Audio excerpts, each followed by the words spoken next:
Today special panipuri. Panipuri తయారు చేసుకునే విధానాన్ని ఈరోజు మనం చూద్దాము. ముందుగా చాట్ తయారు చేసుకొని పక్కన పెట్టుకోవాలి. పానీపూరి వాటర్కి కావలసిన పదార్థాలు: మిరియాలు, కొత్తిమీర,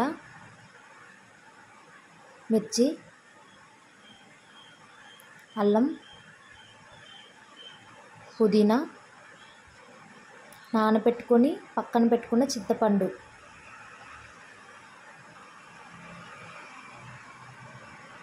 అన్నీ పేస్ట్ చేసుకొని పక్కన పెట్టుకోవాలి.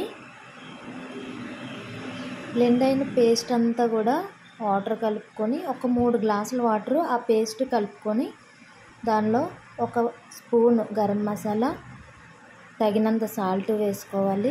అలాగే చింతపండు రసం కూడా 1 టీ గ్లాస్ వేసుకోవాలి. అంతా బాగా కలుపుకొని పక్కన పెట్టుకోవాలి.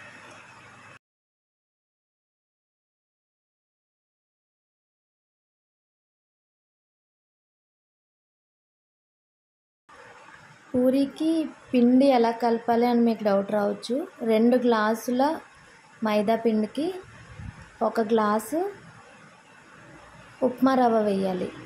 తగినంత సాల్ట్ కలుపుకొని అది పక్కన పెట్టుకోవాలి. నీరు పోసుకొని మనం గట్టిగా స్ప్రెడ్ చేసుకోవడానికి ఈజీగా ఉండేలాగా చపాతీ పిండి ఎలాగైతే కలుపుతామో అలాగే కలిపి పక్కన పెట్టుకోవాలి. ఒక అరగంట నానాలి ఆ పిండి.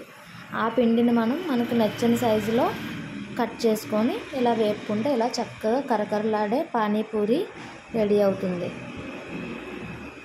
ఇప్పుడు మనం ఇవన్నీ ఒక ప్లేట్లో పెట్టుకొని సర్వ్ చేసుకుందాం. చూసారా ఎంత పర్ఫెక్ట్గా వచ్చాయో మన పానీపూరి.